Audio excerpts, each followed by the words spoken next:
Yves Citon pour une écologie de l'attention. C'est peut-être du côté des arts du spectacle et des performances sportives qu'on peut trouver ce qui fait la différence principale entre les MOOCs et l'expérience des salles de classe. Pourquoi bravons-nous le froid, le chaud, la cohue, des sièges souvent inconfortables, des conditions d'acoustique et de visibilité rarement optimales, tout en payant parfois très cher, pour aller écouter en concert de la musique ou voir au stade des matchs qui nous sont offerts gratuitement à domicile dans le confort de notre chaîne stéréo et de notre écran haute définition.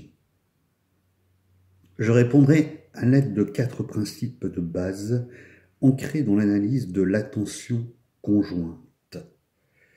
Le premier est la fascination du suspense gestuel. Rien ne titille davantage notre attention que vivre en direct un geste en train de se faire. Si les sports passionnent tant d'entre nous, aux grandes dames des censeurs rationalistes qui déprécient comme une distraction le fait de se concentrer et de concentrer son attention sur 20 joueurs courant après un ballon pour l'envoyer entre 2 poteaux, c'est qu'il reste l'un des rares domaines où nous pouvons assister en direct à des gestes irréversibles. Quelle que soit la part de la préparation et de la répétition monotone des mêmes mouvements corporels au cours de milliers d'heures d'entraînement, la performance est toujours un moment où le geste doit excéder tous les efforts de programmation qui l'ont rendu possible. Parce qu'on pousse à l'extrême les capacités du corps sans savoir jusqu'où on peut aller trop loin, comme dans l'athlétisme. Parce qu'on ne saurait prévoir les réactions de l'adversaire, comme dans le tennis. Parce qu'on agence en temps réel les gestes collectifs, misant sur l'intention des partenaires, comme au football. Les sports fascinent notre attention en mettant en scène notre rapport au temps. Leur suspense tient au risque pris par une tentative de performance exceptionnelle soumise au contexte d'une temporalité irréversible que nous ne rencontrons sans cela que dans les épisodes traumatiques des accidents, des maladies ou de la mort d'un proche. Les spectacles de théâtre, de musique ou de danse tiennent également une partie de leur force dans cette dimension performancielle. Le risque d'oublier son texte, de faire une fausse note, de chuter, instaure une tension souterraine qui intensifie l'attention des artistes et des spectateurs. En deçà de toute valeur esthétique, le simple fait de tenir son rôle de performeur sans défaillir tient toujours déjà de l'exploit. La beauté propre d'un spectacle vivant tient, entre autres choses, à la part d'imprévisible et donc d'improvisation qui caractérise tout geste en tant que celui-ci est toujours un peu en excès ou en défaut sur ses programmations. De même, un enseignant connaît-il toujours un petit soupçon de trac avant d'entrer en classe. On peut gager que ce sont les meilleurs performeurs, ceux qui sont prêts à prendre le plus de risques, qui réussissent à captiver au mieux l'attention de leurs étudiants.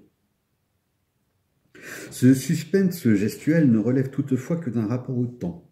Si l'on en restait là, voir un match, écouter un concert ou suivre un cours en direct sur la télévision du salon serait aussi fascinant que d'être présent dans le stade ou la salle. Or, ce qui fait l'intensité du spectacle vivant tient non seulement de la temporalité in live, mais aussi au partage d'un même espace mettant les spectateurs en présence locale des performeurs. Pour reprendre la distinction proposée par Gabriel Tardet à la fin du XIXe siècle, alors que l'attention collective, caractéristique des dispositifs médiatiques, synchronise les réactions d'un public dont tous les membres lisent le même journal ou écoutent la même radio, mais sans interagir directement entre eux, l'attention conjointe caractéristique des spectacles vivants induit des effets de foule, en favorisant d'imprévisibles contagions d'humeur qui se répandent directement d'un spectateur à ses voisins. En plus de s'immerger dans une histoire, le spectateur de théâtre ou de danse se plonge dans un corps collectif dont, comme l'écrivait tout à l'heure Bernard Aspe, la relation transindividuelle traverse les individus en les incorporant à une réalité plus vaste qu'eux, un système de résonance. qu'un rire démarre du fond de la salle, déclenchant une hilarité en cascade. Et c'est toute la représentation de ce jour-là qui actualisera une tonalité comique passée inaperçue la veille. Qu'un enthousiaste applaudisse à la fin du premier solo de saxophone, incitant ses voisins à exprimer leur admiration, et c'est tout le reste du concert qui s'en trouvera dynamisé. Même lorsque les chaînes de télévision injectent des rires de conserve pour scander les chutes de leur comédie, l'expérience du téléspectateur relève de l'attention individuelle, alors que celle du spectacle vivant relève de l'attention conjointe.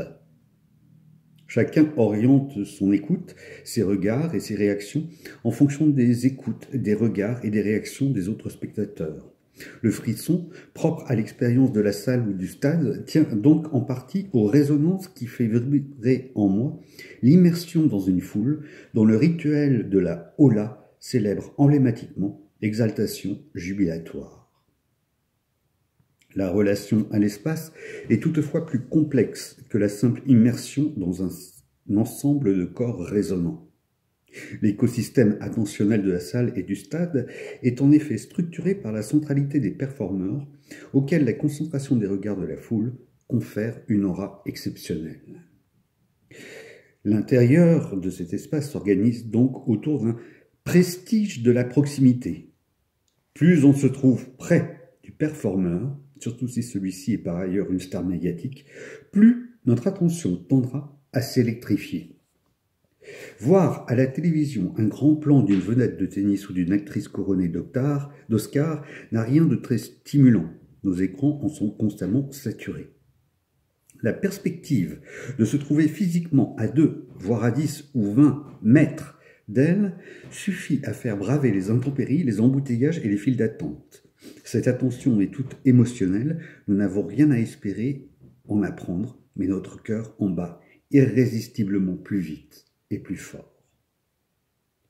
Comme le remarquent à juste titre Isabelle Barberis et Martial Poisson, l'économie de l'attention impacte les spectacles, qui relèvent de plus en plus d'une esthétique de la sidération et d'une sidération des effets, attestant l'insertion du spectacle vivant dans le domaine plus large de la société des médias.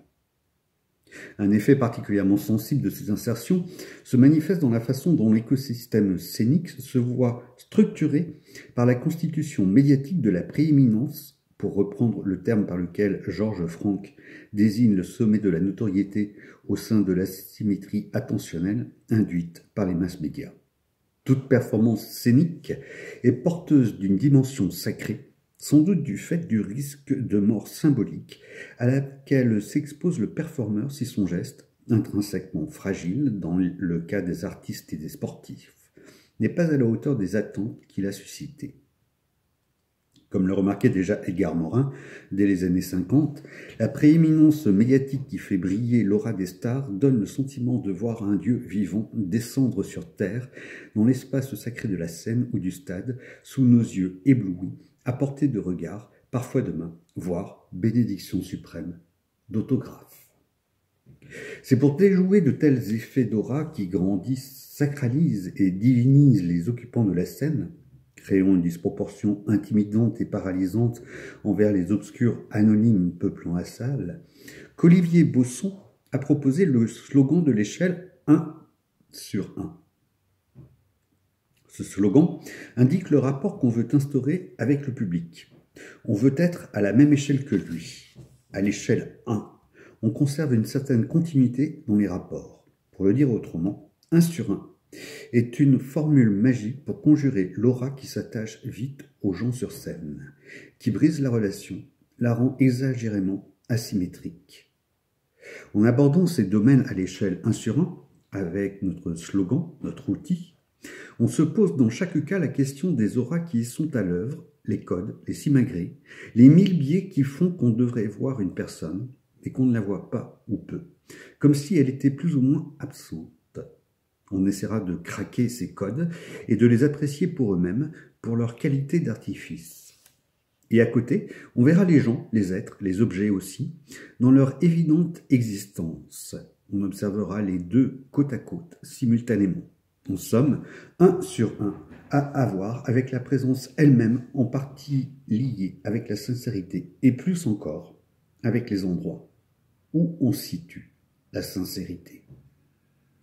En réaction contre une certaine économie médiatique capitaliste de l'attention qui augmente de façon disproportionnée la visibilité de certains êtres prééminents par la concentration mécanique d'une énorme quantité de regards, l'échelle 1 sur 1 s'efforce d'instaurer une écologie de l'attention qui conserve une certaine continuité dans les rapports et qui dégage un espace privilégié de sincérité et d'authenticité.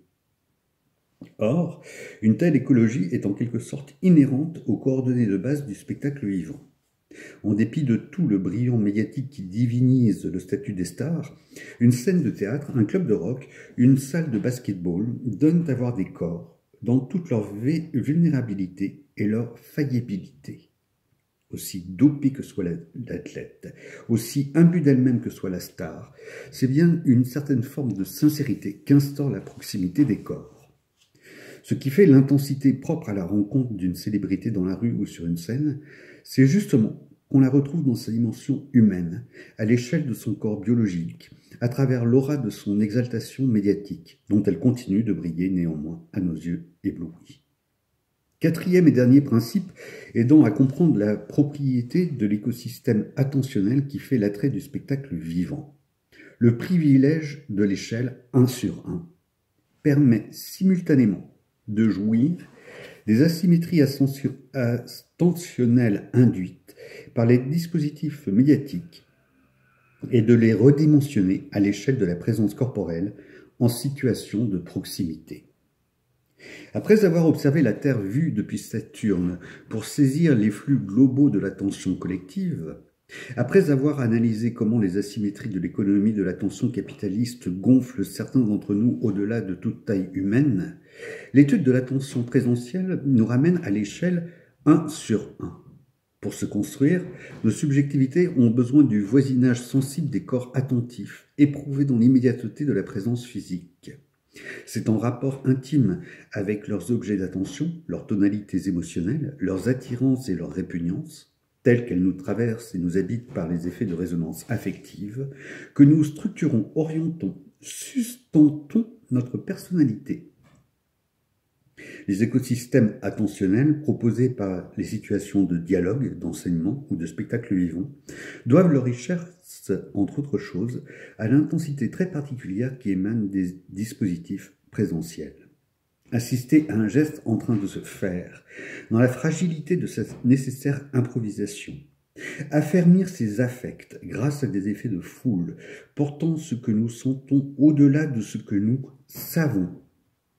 Sentir briller le prestige oratique du performeur tout en le côtoyant dans la continuité de l'échelle 1 sur 1.